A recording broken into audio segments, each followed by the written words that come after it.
Okay, good morning everyone. તો આપણે વાત કરી રહ્યા છીએ મેગ્નેટિઝમ વિશે. તો બહુ બધા આપણે વિડીયો જોઈ ગયા હતા, ટોપિક વિશે વાત કરી લીધી હતી. જો આમાં એક ટોપિક હતો કે એક શું કહેવાય વર્તુળાકાર રિંગ હતી, બરાબર. એમાં આઈ જેટલો વિદ્યુત પ્રવાહ પસાર થાય અને બીજું શું કે એક બાયોસર્વન્ટ લો વિશે આપણે જાણી ગયા હતા કે બાયોસર્વન્ટ લોનો યુઝ કરીને કોઈ પણ જગ્યાએ કોઈ પણ બિંદુ આગળ આપણે શું કરી શકાય કે ચુંબકીય ક્ષેત્રનું મૂલ્ય ફાઇન્ડ આઉટ કરી શકાય, બરાબર. તો જો એમાં શું હતું, વર્તુળાકાર એક રિંગ હતી, રિંગમાંથી આઈ જેટલો વિદ્યુત પ્રવાહ પસાર થાય, બરાબર. હવે રિંગથી એક પી બિંદુ લીધેલું આપણે. હવે એ પી બિંદુ આગળ એક્સ અક્ષિસ ઉપર, બરાબર ને, ત્યાં કેટલું ચુંબકીય ક્ષેત્ર હોય એ આપણે જોઈ ગયા હતા, બરાબર. કે વિદ્યુત પ્રવાહ ધારિત વર્તુળાકાર રિંગ પર એની એક્સ અક્ષિસ પર, બરાબર, કેટલું ચુંબકીય ક્ષેત્ર ઉત્પન્ન થાય એના વિશે આપણે જોઈ ગયા હતા. અને બીજું જો એક મેં તમને ચુંબકીય ડાયપોલ વિશે વાત કરી ગયો હતો, બરાબર, કે મેગ્નેટિક મોમેન્ટ હોય એમ વડે દર્શાવવામાં આવે, એટલે કે જે એક ક્ષેત્રફળ હશે, બરાબર, ક્ષેત્રફળ ગુણ્યા વિદ્યુત પ્રવાહ, અથવા તો એક રિંગ હોય, બરાબર, એના ક્ષેત્રફળમાંથી આઈ જેટલો વિદ્યુત પ્રવાહ પસાર થાય એ આપણને શું આપે, મેગ્નેટિક મોમેન્ટ વિશે માહિતી આપે, બરાબર. ચુંબકીય ડાયપોલ વિશે માહિતી હતી. હવે શું કરવાનું છે, જો આ જે વર્તુળાકાર રિંગ હશે, બરાબર, એનો જે ઇક્વેશન હતું એ જ ઇક્વેશનનો યુઝ કરી અને એ ઇક્વેશનમાં મારે શું કરવાનું છે, એમને લાવવાનું છે. એટલે કે જે ચુંબકીય ડાયપોલ મોમેન્ટ હોય એને કેમાં લાવવાનું છે આપણે, જે તમારું બરાબર, વર્તુળાકાર રિંગ પર જેટલું ચુંબકીય ક્ષેત્ર ઉત્પન્ન થાય એના ઇક્વેશનમાં ચુંબકીય ડાયપોલ મોમેન્ટને લાવવાની છે. સિમ્પલ છે આ. જો આજનો ટોપિક એકદમ સિમ્પલ, નામ શું છે કે ચુંબકીય ડાયપોલ, બરાબર. કોના માટે? ડાયપોલ વર્તુળાકાર રિંગ. તો ચુંબકીય ડાયપોલ મોમેન્ટ હશે એ વર્તુળાકાર રિંગમાં કઈ રીતનું આવશે એના ઇક્વેશનમાં, એના વિશે વાત કરવાની છે. અને બહુ જો એકદમ સિમ્પલ છે. જો કઈ રીતનું હશે એ ધ્યાન આપજો કે આ ટાઈપની એક શું હશે, વર્તુળાકાર રિંગ હશે, બરાબર. આનું કેન્દ્ર કેટલું હશે, ઓ રાખીએ, અને આ રિંગની ત્રિજ્યા આપણે આર રાખીએ. સમજાયું ને? એક વર્તુળાકાર રિંગ છે, એની ત્રિજ્યા કેટલી છે, આર જેટલી, કેન્દ્ર ઓ છે, આમાંથી આઈ જેટલા વિદ્યુત પ્રવાહનું વહન થાય. હવે મેઇન પોઈન્ટ શું આવે કે જો આની એક્સ અક્ષિસ તમારે લેવાની છે, બરાબર. હવે એક્સ અક્ષિસ પર પી બિંદુએ કેટલું ચુંબકીય ક્ષેત્ર ઉત્પન્ન થાય એ મારે ગોતવાનું છે. જો કે ઓલરેડી આપણે ગોતી ગયા, બરાબર. આ અંતર હશે, જો શું કહેવાય, રિંગના કેન્દ્રથી પી બિંદુનું અંતર કેટલું હશે, એક્સ જેટલું રાખીએ. હવે અહીંયા કેટલું ચુંબકીય ક્ષેત્ર ઉત્પન્ન થાય એ સિમ્પલ આપણે ગોતવાનું. જો હવે શું કરીશ, આ સિમ્પલ છે, આ તમને લોકોને ઓલરેડી ખ્યાલ, બરાબર, કે જો અહીંયા શું હશે, આ અંતર આર હશે, આ પણ આર, એના લીધે કેટલું કંઈક ને કંઈક ચુંબકીય ક્ષેત્ર ઉત્પન્ન થાય તો કહેવાય કેટલું, ડીબી જેટલું, અને આના લીધે પણ ડીબી જેટલું. હવે આના પાછા બે ઘટક આવે, તમે જોઈ ગયા હતા, ડીબી કોસ થીટા, આ પણ ડીબી કોસ થીટા, બરાબર. અને બીજું શું આવશે, આનું જો આના આવશે ડીબી સાઇન થીટા, અને આ પણ ડીબી સાઇન થીટા. આ ઓલરેડી આમાં કાંઈ નવું નથી, બરાબર, બહુ પહેલાં આપણે જોઈ ગયા હતા. આ ખાલી જસ્ટ તમને હું સમજાવી આપું, માહિતી આપી દઉં, બરાબર. તો આ ફિગર તમને લોકોને ખ્યાલ આવી ગઈ હશે, બરાબર. કાંઈ નથી, સિમ્પલ છે કે વર્તુળાકાર રિંગ પર કેટલું ચુંબકીય ક્ષેત્ર ઉત્પન્ન થાય પી બિંદુ આગળ એક્સ અક્ષિસ પર, એ આપણે સિમ્પલ ગોતી શકીએ. એ આપણને ખબર બી કેટલું હોય, જો આ ઇક્વેશન બહુ ફેમસ છે, બરાબર. Mu 0 I R square 2x² plus r² ને 3/2. આ ઓલરેડી ઇક્વેશન આપણને ખબર, બરાબર. તમને મારા ચેનલ પર વિડીયો પણ મળી જાય કે વર્તુળાકાર રિંગ પર કેટલું ચુંબકીય ક્ષેત્ર ઉત્પન્ન થાય. આઈએમપી ટોપિક છે, બરાબર, તમે લોકો જોઈ શકો ત્યાંથી, આમાં કાંઈ નથી કરવાનું, બરાબર. તો આ ઇક્વેશન છે. મેન આમાં શું કરવાનું છે કે જો એમ હશે, બરાબર, ચુંબકીય ડાયપોલ મોમેન્ટ એમ, કે એ ક્ષેત્રફળમાંથી આઈ જેટલો વિદ્યુત પ્રવાહનું વહન થાય એ આપણને ચુંબકીય ડાયપોલ મોમેન્ટ વિશે માહિતી આપે, બરાબર. એ આ ઇક્વેશનમાં મારે લાવવાનું છે. ગમે એમ કરીને આવી જાય, બરાબર.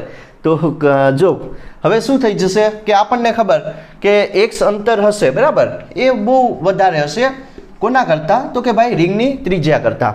સમજાયું કે તમને? સિમ્પલ છે કે જે આ x અંતર હશે રિંગના કેન્દ્રથી p બિંદુ સુધીનું, એ વધારે હશે કોના કરતાં, તો કે આ જે રિંગની ત્રિજ્યા છે એના કરતાં. તો હવે તમે શું કરી શકો, જે r અંતર હશે અરે r ત્રિજ્યા હશે એને તમે નેગ્લેક્ટ કરી શકો. તો કઈ રીતનું ઇક્વેશન બનશે? ધ્યાન આપો, μ0 ir સ્ક્વેર, સમજાયું ને? μ0 ir સ્ક્વેર આને તમે નેગ્લેક્ટ કરી શકો તો 2m. તો જો r એટલે વેનિશ થઈ જશે. હવે શું આવશે? x square. જો આ સ્ક્વેર ને 1/2 સ્ક્વેર ને અને રૂટ કેન્સલ, તો વધે શું? કેટલું શું વધે? હવે કાંઈ નહીં, 2m બરાબર ના x ક્યુબ. સમજાયું ને? સિમ્પલ છે. મેં કાંઈ નહીં કર્યું કેમ કે x અંતર વધારે હશે કોના કરતાં? રિંગની ત્રિજ્યા કરતાં. હવે આને તમે પાઈ વડે ગુણતા અને પાઈ વડે ભાંગતા. એવું મેં શા માટે કર્યું? કેમ કે આમાં ક્ષેત્રફળ લાવવાનું છે. રિંગનું ક્ષેત્રફળ કેટલું હશે? પાઈ r સ્ક્વેર બરાબર, એ આવી જાય. તો જો આને આ ટાઈપનું લખો, bm ને μ0 im ને પાઈ r સ્ક્વેર ને અહીંયા શું થાય? 2 પાઈ x ક્યુબ. સમજાયું ને? મેં શું કરું? પાઈ વડે ગુણતા પાઈ વડે ભાંગતા. શા માટે એવું કર્યું? કેમ કે આમાં રિંગનું ક્ષેત્રફળ લાવવાનું છે. કેટલું હોય? પાઈ r સ્ક્વેર. તો બની જાય ને આ અને આવી જાય બરાબર. સિમ્પલ છે. હજી આનું સોલ્યુશન કરીએ. ઇક્વેશન સમજાયું ને કઈ રીતનું આવ્યું બરાબર?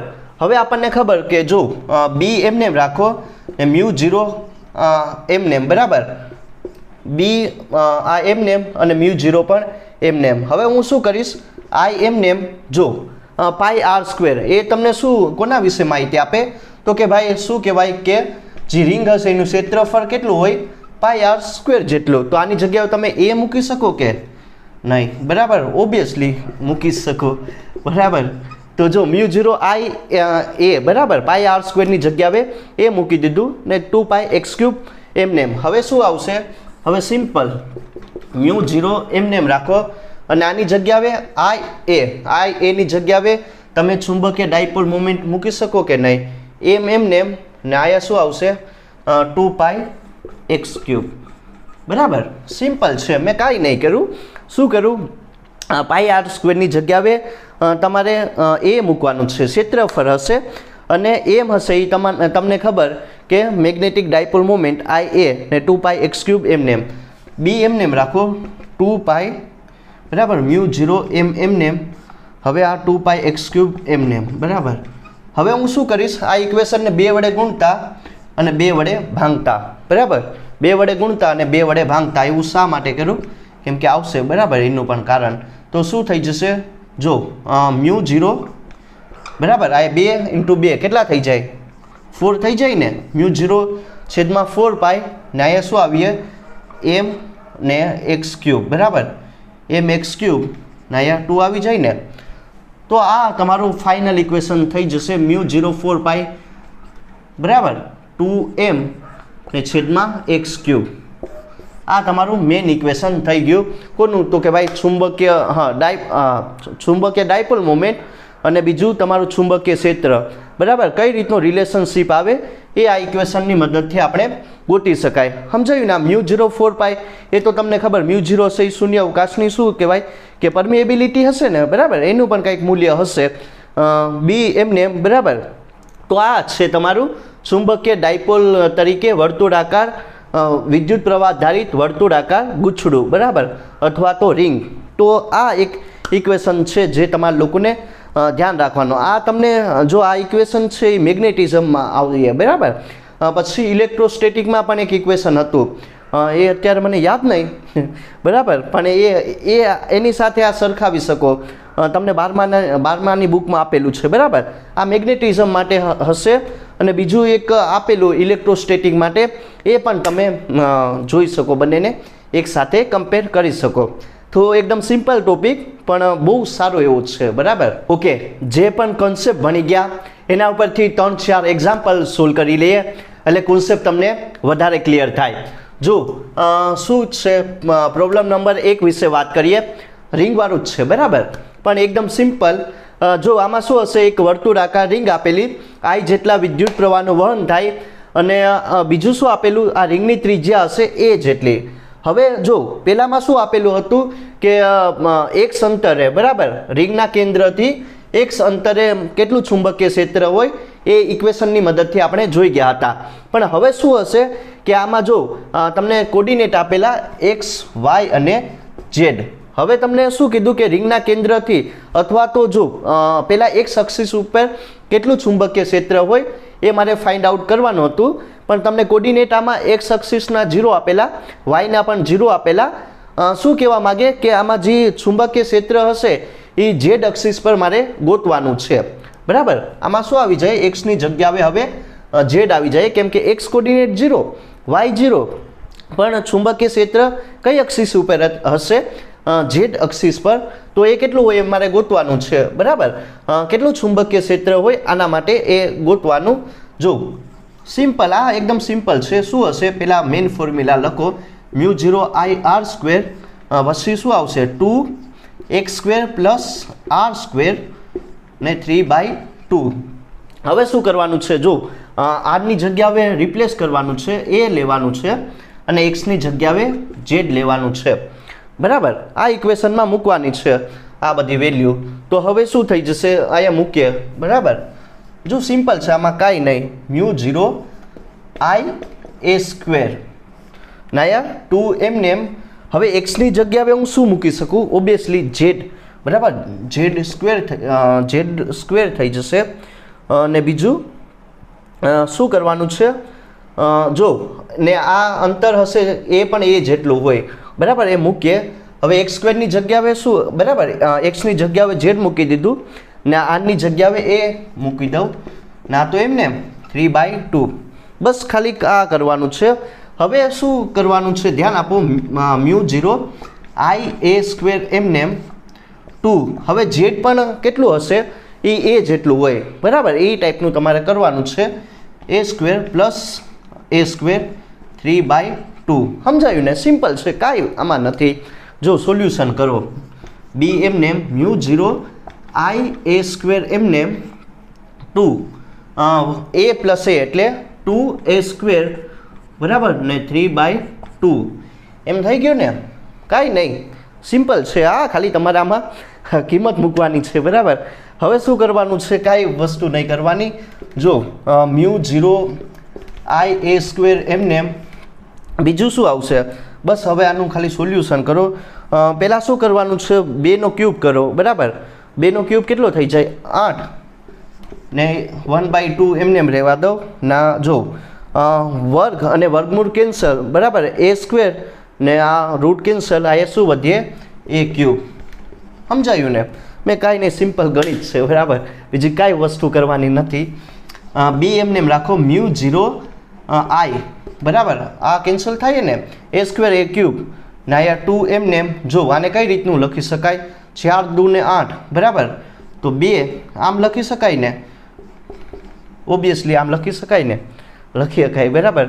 કેમ કે આ તો સિમ્પલ છે, આમાં કંઈ નહીં સમજાવું.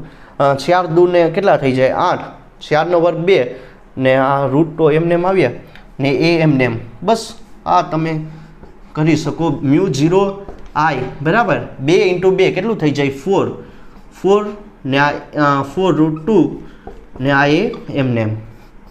તો આ આવશે સોલ્યુશન. એકદમ સિમ્પલ છે, બરાબર, એકદમ સિમ્પલ. આ રીતનો તમે આને ઉકેલી શકો. શું કરું, કાંઈ નહીં. જે પહેલાં આ કોના માટે હશે, x અક્ષિસ પર કેટલું ચુંબકીય ક્ષેત્ર હોય એના માટે હશે. પણ હવે z અક્ષિસ પર તમારું ચુંબકીય ક્ષેત્ર કેટલું હોય અને રિંગની ત્રિજ્યા a જેટલી આપેલી. તો આ રીતનું તમે આનું સોલ્યુશન કરી શકો. હવે વાત કરીએ પ્રોબ્લેમ નંબર 2 વિશે. આ પણ એકદમ સારી એવી પ્રોબ્લેમ છે. કઈ રીતનું આનું સોલ્યુશન કરવું, ધ્યાન આપજો. હવે શું કીધું, એક વર્તુળાકાર રિંગ આપેલી છે, બરાબર. એમાંથી I જેટલા વિદ્યુત પ્રવાહનું વહન થાય. રિંગનું કેન્દ્ર O હશે અને રિંગની ત્રિજ્યા r જેટલી છે. સમજાયું ને, એક વર્તુળાકાર રિંગ હશે, એનું ત્રિજ્યા r છે, કેન્દ્ર O છે, I જેટલા વિદ્યુત પ્રવાહનું વહન થાય. અને બીજું શું છે કે જો આ રિંગના કેન્દ્ર પર કંઈક ને કંઈક શું હશે, ચુંબકીય ક્ષેત્ર હશે, બરાબર, મેગ્નેટિક ફિલ્ડ B હશે. તો હવે આના માટે મારે શું ગોતવાનું છે એની મેગ્નેટિક મોમેન્ટ કેટલી હોય અથવા તો ચુંબકીય ચાક માત્રા કેટલી હોય એ મારે ગોતવાની છે. તો આપણને સિમ્પલ ખબર, જો આ ટાઈપની રિંગ હોય બરાબર, એના માટે ચુંબકીય ક્ષેત્ર કેટલું હોય μ0I2r. આ સિમ્પલ, બહુ પહેલાં ભણી ગયા હતા ફોર્મ્યુલા. તો જો હવે હું શું કરીશ, આઈ મારે આમાં ગોતવાનું છે બરાબર, આઈ એનું કામ પડશે. તો શું થઈ જશે 2br ને છેદમાં μ0. સમજાયું કે આઈ આમ અત્યારે ગોતી લઉં બરાબર, શું થઈ જશે 2br છેદમાં μ0. હવે આપણને ખબર કે મેગ્નેટિક મોમેન્ટ કેટલી હોય ભાઈ, તો આઈ એ જેટલી. સમજાયું ને કે એ ક્ષેત્રફળમાંથી આઈ જેટલા વિદ્યુત પ્રવાહનું વહન થાય. એમને રાખો, આઈની જગ્યાએ હવે હું શું મૂકી શકું 2br બરાબર μ0, અને આ જે રિંગ હશે એનું ક્ષેત્રફળ કેટલું હોય πr² જેટલું. સમજાયું ને, સિમ્પલ છે, મેં કાંઈ નહીં, આ એકદમ સિમ્પલ એક્ઝામ્પલ પણ બહુ સારું એવું. એમને રાખો. હવે શું થઈ જશે કે જો બસ થઈ ગયું બરાબર, 2π અને શું થઈ જશે r³ એમને ને b પણ આવશે ને μ0. સમજાયું, એકદમ સિમ્પલ. જો 2π ને r³ ને b ને છેદમાં μ0. તો એટલું મને શું મળી ગયું, તો કે ભાઈ ચુંબકીય ડાયપોલ મોમેન્ટ બરાબર, મેગ્નેટિક મોમેન્ટ મળી ગઈ. કોના માટે? આ ટાઈપની વર્તુળાકાર રિંગ માટે, જેનો કેન્દ્ર પર જ તમને ચુંબકીય ક્ષેત્ર ગોતવાનું r ત્રિજ્યા હશે. તો આ પ્રમાણે તમે એનું સોલ્યુશન કરી શકો. તો હવે વાત કરીએ પ્રોબ્લેમ નંબર 3 વિશે. આ પણ એકદમ સારી એવી પ્રોબ્લેમ છે. કઈ રીતનું આનું સોલ્યુશન કરવું ધ્યાન આપજો. એક આ ટાઈપની વર્તુળાકાર રિંગ આપેલી હશે, એની ત્રિજ્યા r છે, I જેટલા વિદ્યુત પ્રવાહનું વહન થાય, અને એના કેન્દ્ર પર જ મને ચુંબકીય ક્ષેત્ર B આપેલું હશે. સમજાયું ને, સિમ્પલ છે. આ ટાઈપની રિંગ આપેલી બરાબર. હવે જે શૂન્ય અવકાશની પરમિએબિલિટી હશે એનું મૂલ્ય કેટલું થઈ જશે 4π × 10⁻⁷ ટેસ્લા મીટર એવું કંઈક છે ને, એમ્પિયર ઇન્વર્સ આઈ થિંક આવું જ કંઈક હશે બરાબર, મને ભૂલાઈ ગયું. પણ જો બી કેટલું હશે ચુંબકીય ક્ષેત્ર એના કેન્દ્ર પર 0.5 × 10⁻⁵ ટેસ્લા.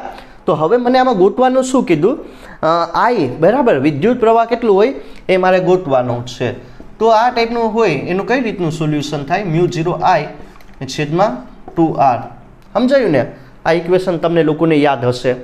હવે આઈ આમાં ગોતવાનું છે એટલે b 2br ને છેદમાં μ0. હવે કાંઈ નહીં કરવાનું, બધી જે વેલ્યુ હશે એ આ ઇક્વેશનમાં મૂકી દેવાની છે, અને તમારે સિમ્પલ વિદ્યુત પ્રવાહની વેલ્યુ કેટલી હોય એ મારે ગોતી લેવાની બરાબર. આઈ એમને રાખો.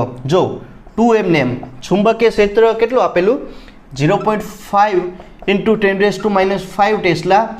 રિંગની ત્રિજ્યા તમને સેન્ટીમીટરમાં આપેલી હશે 5 સેન્ટીમીટર, મીટરમાં કન્વર્ઝન કરવાનું એટલે 5 × 10⁻², ને μ0 કેટલું આપેલું તમને બરાબર, શૂન્ય અવકાશની પરમિએબિલિટી 4π × 10⁻⁷. તો બસ હવે સિમ્પલ આનું સોલ્યુશન કરવાનું છે બરાબર. પાઈની કિંમત પણ મૂકી દેવાની, એટલે કેટલો વિદ્યુત પ્રવાહનું વહન થાય રિંગમાં 0.4 એમ્પિયર. આ સિમ્પલ છે. આ રિંગમાંથી વિદ્યુત પ્રવાહનું વહન કેટલું થાય 0.4 એમ્પિયર. બધી કિંમત તમને આપેલી. આ MCQમાં પૂછી શકાય બરાબર, આ જે ડબલ નીટમાં ના પૂછાય, MCQ માટે છે. તો આ રીતનું તમે એનું સોલ્યુશન કરી શકો.